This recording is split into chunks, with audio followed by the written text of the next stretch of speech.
Matondo mingi na bino bandeko balandi oyo oza kopesa ngonga mpona kolanda mai ya bomoi, mai oyo kobikisa molongo mobimba ya bana baindo. Ndeyambo bongo matondo na tata kalisaki biso kotinda elombe mobali nkoi mobali mfomoki mbangu pamba te abateli biso baindo kino na moya lelo po mabele Amerika ba extermina peuple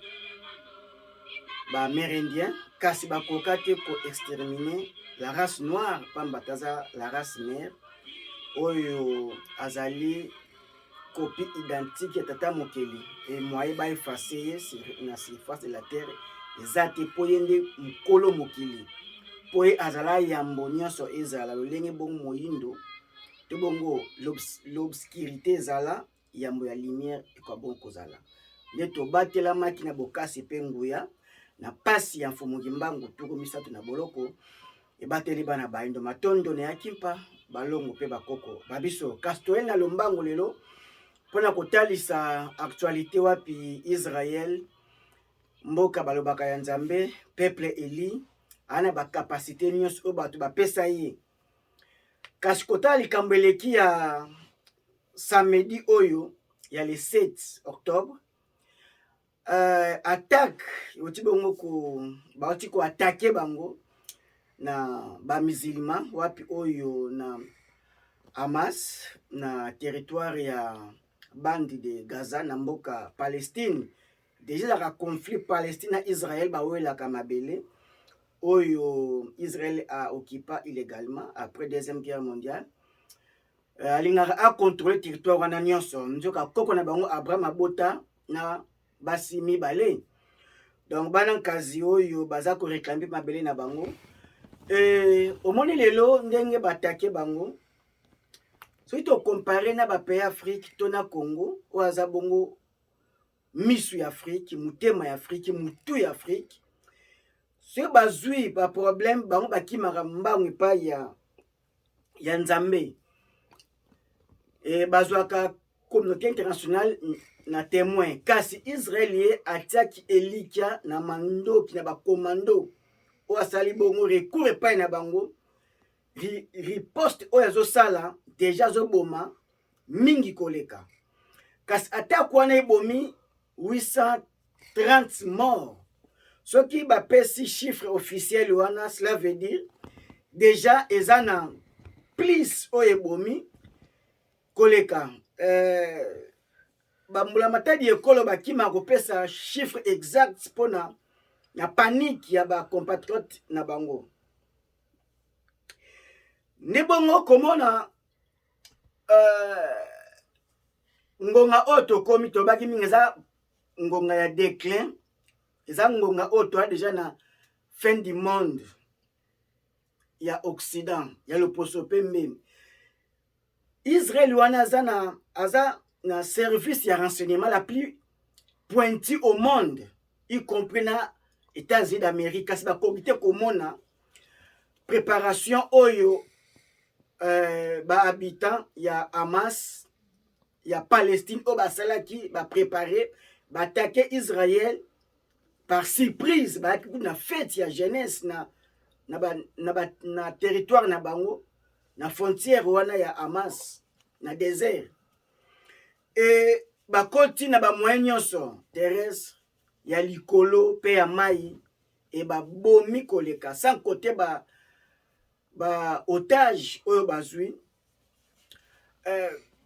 sans compter bato bazoki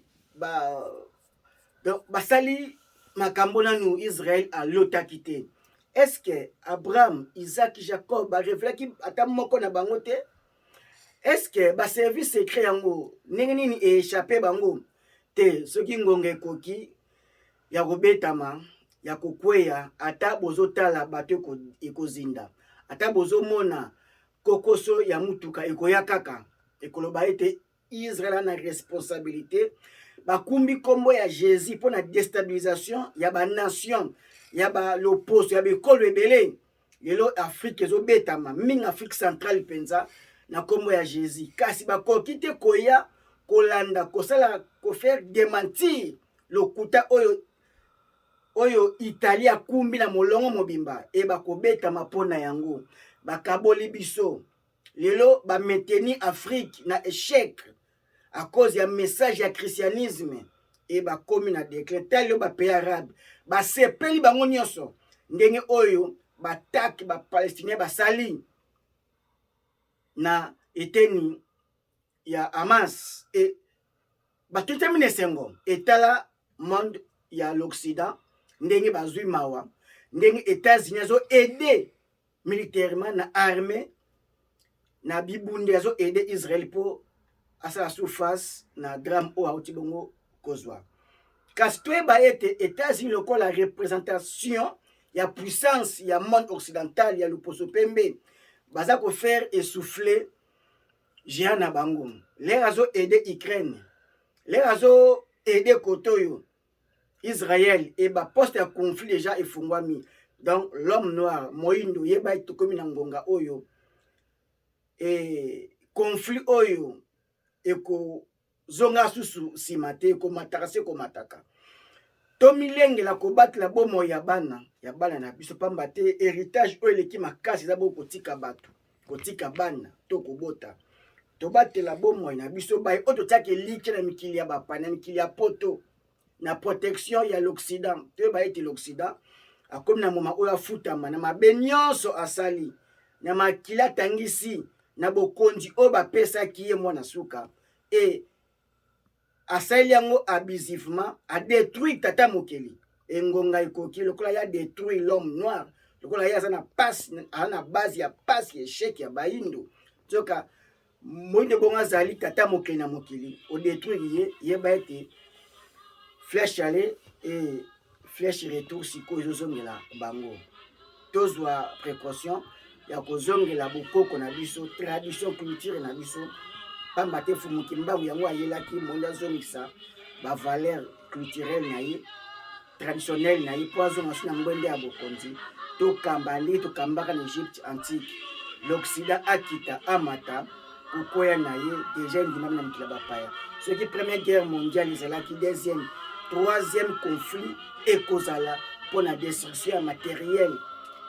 oyo asalaka lolendo na ba bibundeli pebo na ba gratte-ciel na ye nyonso ekozala détruit akokoya et pouvoir mondial déjà ezolongwa bango c'est longo déjà bango et source ya mai sekangami bachoka totikali ekobima eloba bongo misonga nzila ngonga ekoki tosimba na biso baindo tozongisaki nkulu bokoko ezonga fumuki mbangu akamba bomo ya baindo ya molongo mobimba matondo